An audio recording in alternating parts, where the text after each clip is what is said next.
Máxima TV presenta Calabozo, Crónicas de una Ciudad, un programa conducido por el licenciado Miguel Páez. Bienvenidos, queridos amigos, nuevamente a tu programa Calabozo, Crónicas de una Ciudad. Para mí es un inmenso placer estar nuevamente a través de las pantallas en donde ustedes siempre van a interactuar con nosotros.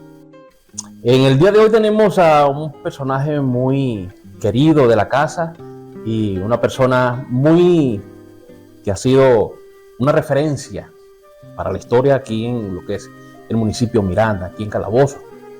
Mi profesor, a gran amigo, un hombre que ha marcado una gran huella dentro de lo que es la historiografía y lo que es la investigación de todo lo que hay que ver con ese calabozo viejo, con ese calabozo de antaño.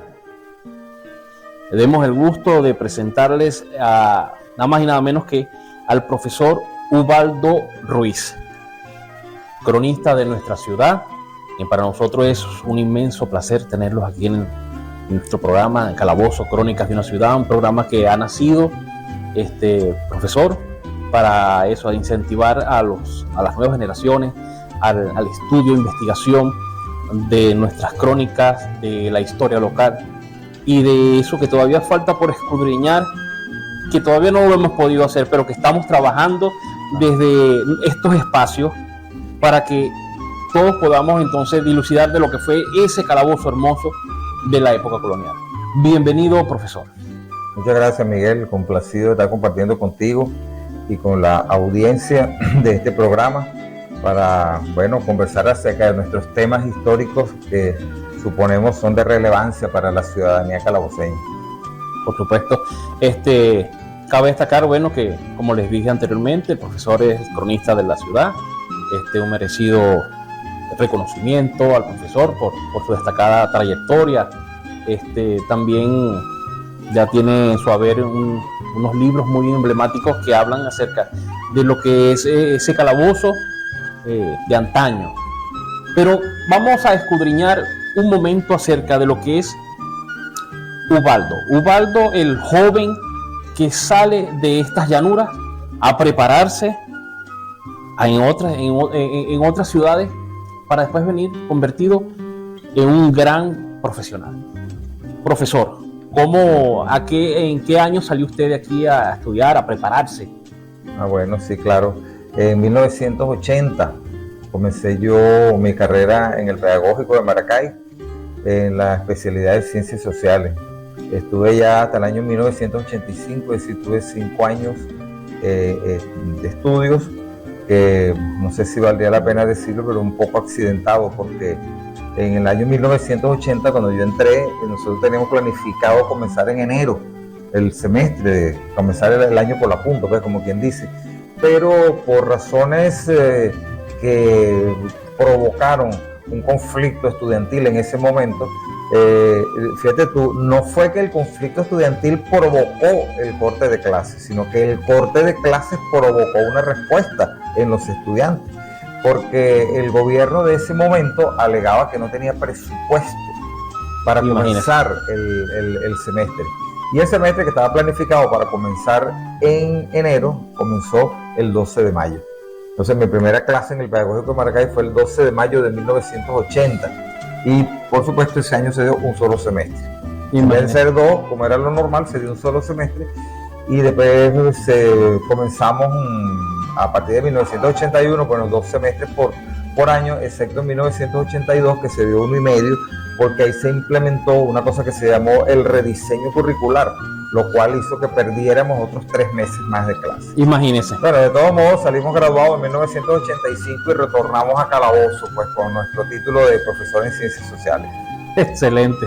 Bueno, pero siempre hay sudor y lágrimas a la hora de obtener estos títulos, y pero lo que queda siempre es que queda las ganas de hacer las cosas y de prepararse, claro, profesor. Claro. Bueno, vamos un momentico a unos cortes y ya regresamos con todos ustedes. Un momento.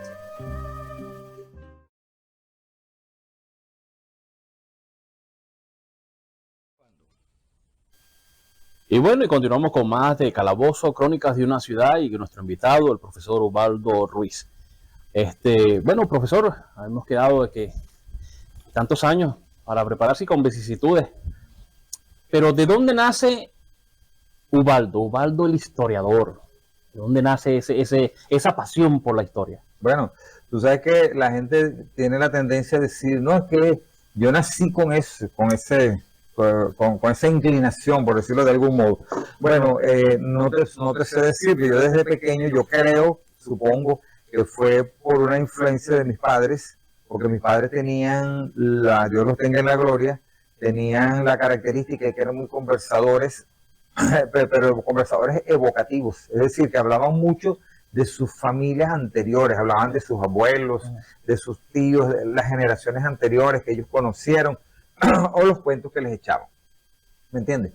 Y yo me crié pues en que mi padre y mi madre nos echaban a los cuentos, eran un poco como Kunta Quinte, tú no sé si has leído Raíces, sí, sí. Que Kunta Quintes reunía a sus hijos o a su hija pues, y después a sus nietos y les echaba los cuentos de su familia. Miren, no se les olvide que ustedes vienen de África, ustedes no son de aquí, ustedes son africanos y son diferentes, nosotros venimos de allá y fue fulanito y no sé qué, y le echaban los cuentos de la familia. Pues así un poco como eso era mis padres, pues que echaban cuentos, no se les olvide que nosotros somos, mi papá decía, mire, yo vengo de Santo Domingo Requenero, yo Santo Domingo Requenero, yo no he ido nunca, intenté ir una vez y no pude llegar, pero yo lo conozco, pues tengo una imagen, porque los cuentos que me echaba mi papá. Ya uno se imagina cómo es el ambiente hasta la vegetación, los guatacaros, que es un árbol que no existe en Calabozo, todo eso me lo describía mi papá, un roble que había en el medio del caserío y todo eso. Bueno, y Valle de la Pascua la conocí yo de pequeño, visitaba mucho esa ciudad ahí porque mi papá íbamos y conocíamos a la familia y todo eso.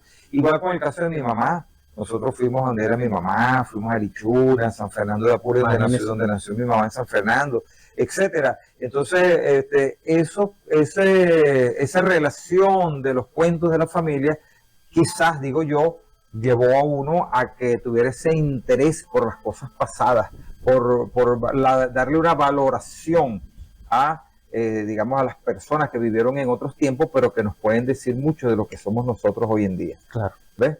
Y después en la escuela, quizás por eso yo me destacaba. Las maestras que me dieron clase en el grupo FEO, por ejemplo, que daban mucha historia en esa época, historia de Venezuela. Yo me gustaba mucho y salía muy bien en eso porque quizás por ese mismo interés que uno tenía y ese amor que le tenía a esos estudios históricos. No, y lo bonito es eso, es como de uno buscar sus raíces, como estamos hablando, claro, de donde vengo, mis ancestros, mis abuelos, o sea, es algo que también aquel que tenga pues esa inquietud de no perder ese legado.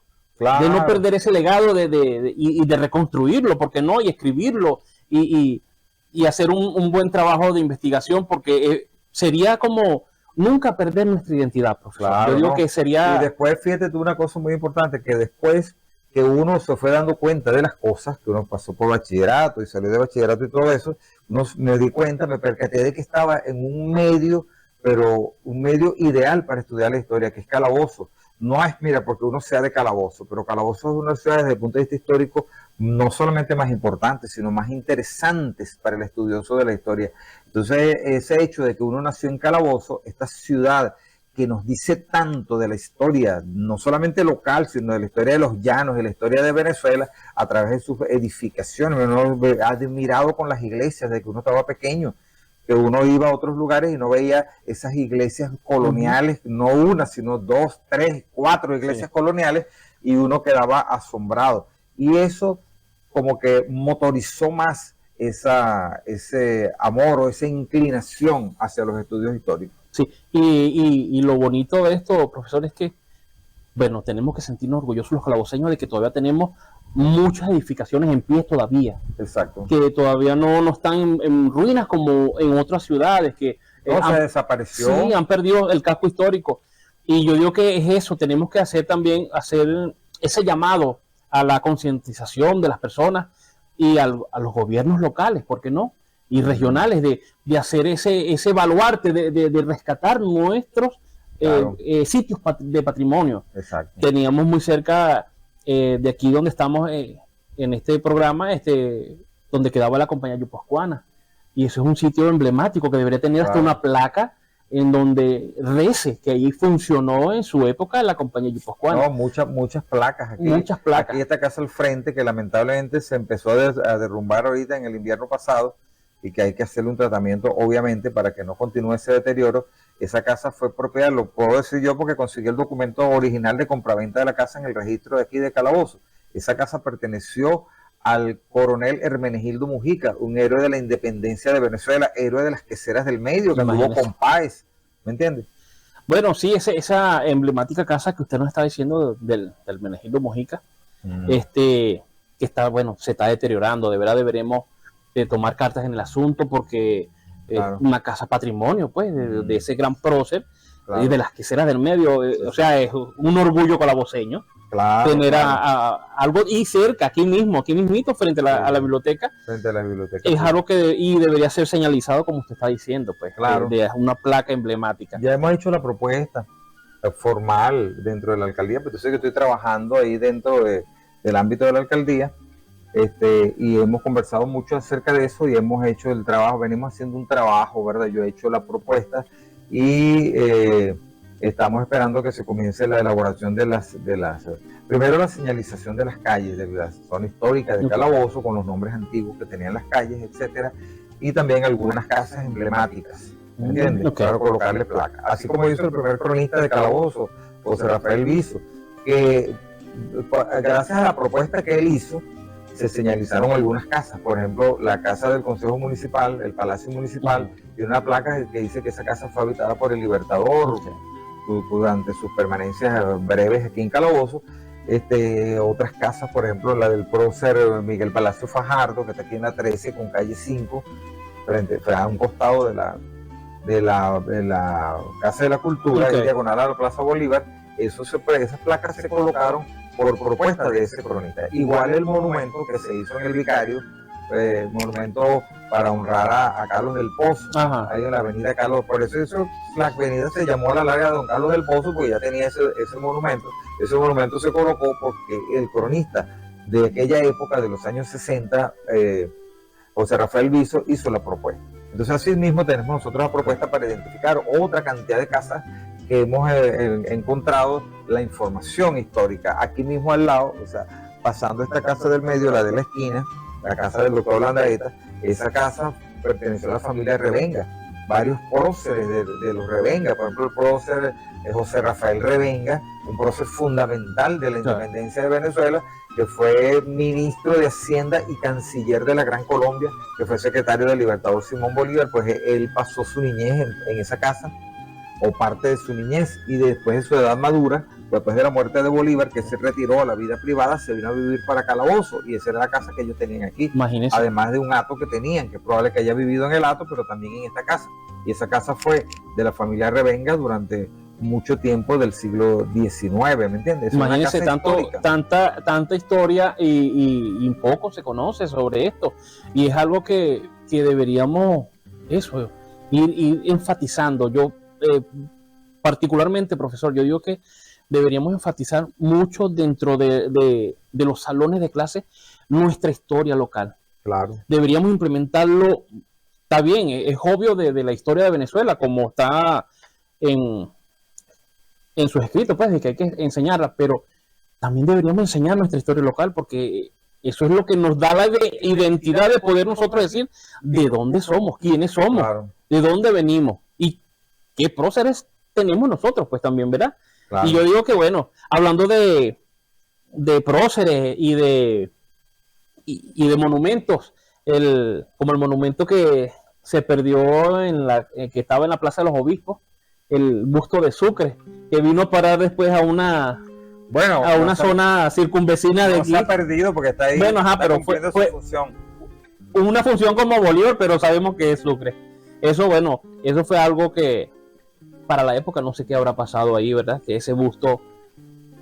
No, porque la idea, ya yo he hecho investigación histórica y he dado con los documentos de la época, y el plan era convertir el Parque Rómulo, que hoy en día se llama Rómulo Gallegos, en el Parque Sucre, porque lo que pasa es que esa Plaza Sucre, o la Plaza del Carmen, porque Plaza de los Obispos hoy en día se llamaba Parque Sucre, no Plaza Sucre, sino Parque Sucre.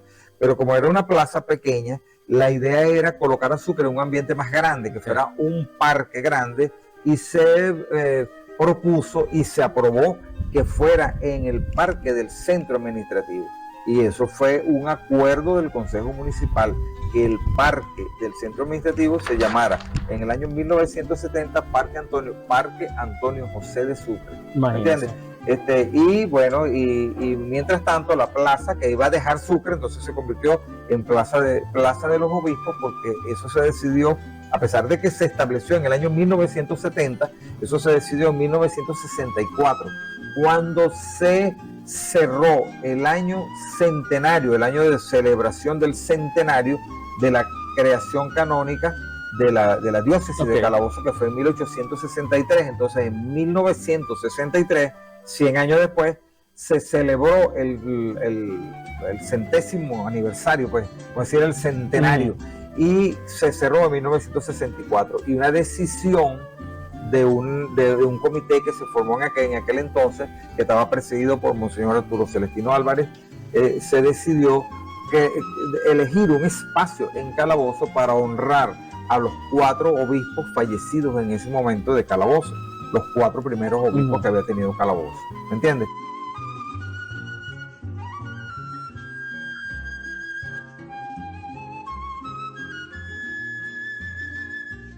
Bueno, y estamos de nuevo con nuestro querido invitado, el profesor Ubaldo Ruiz, en donde, bueno, quedamos en que un libro que usted no hace mucho ha publicado, sobre lo que es la Iglesia del Carmen, ¿verdad? Algo que ha sido para los calaboceños también un monumento emblemático, porque al parecer, y me corrige, es una de las iglesias que no ha sido restaurada desde su construcción, me dicen, y bueno, y alberga a un sinfín también de personajes emblemáticos de Calabozo. Claro. Y que bueno, quisiéramos que nos hablara, profesor, acerca de ese trabajo que usted ha hecho.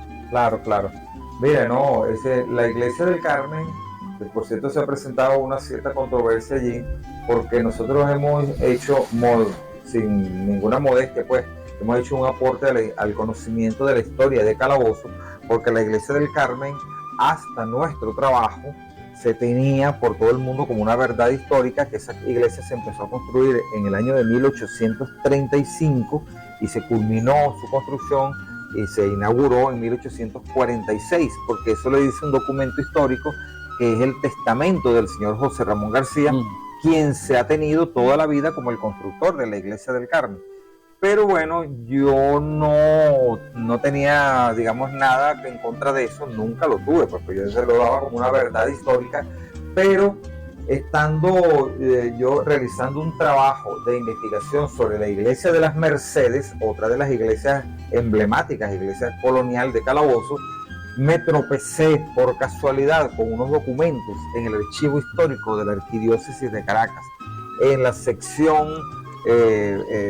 que tiene que ver con las parroquias, la sección parroquias de ese archivo. Me encontré con un expediente gordo, grueso, que encuadernado con hilo, que decía en su portada sobre una imagen de Nuestra Señora del Carmen de la Villa de Calabozo. Bueno, cuando empezamos a leerlo, comienza con un testamento de un señor que decía llamarse Demetrio Montiel: todo cuanto esta de mi última voluntad vieren y supieren como yo, don Juan José Demetrio Montiel, que soy de no sé qué más, de Caracas. Entonces, como yo he levantado, pues, en uno de sus ítems del testamento, dice como yo he construido la fábrica material del templo de Nuestra Señora del Carmen, que está a la vista de todos. Y cuando yo veo la fecha de eso, es un documento de 1801. Y yo digo, bueno, ¿y qué pasó? La Iglesia del Carmen no es que la habían construido en 1835. Entonces en 1801 existía una Iglesia del Carmen en Calabozo no terminada, pero sí las paredes levantadas. Y decía, de 3 naves capaces. O Era una iglesia grande, no era ninguna capillita. Lo dice el documento que yo estaba leyendo ahí. Y entonces ese es un testamento original, pero está en papel sellado y firmado por todas las autoridades de Calabozo.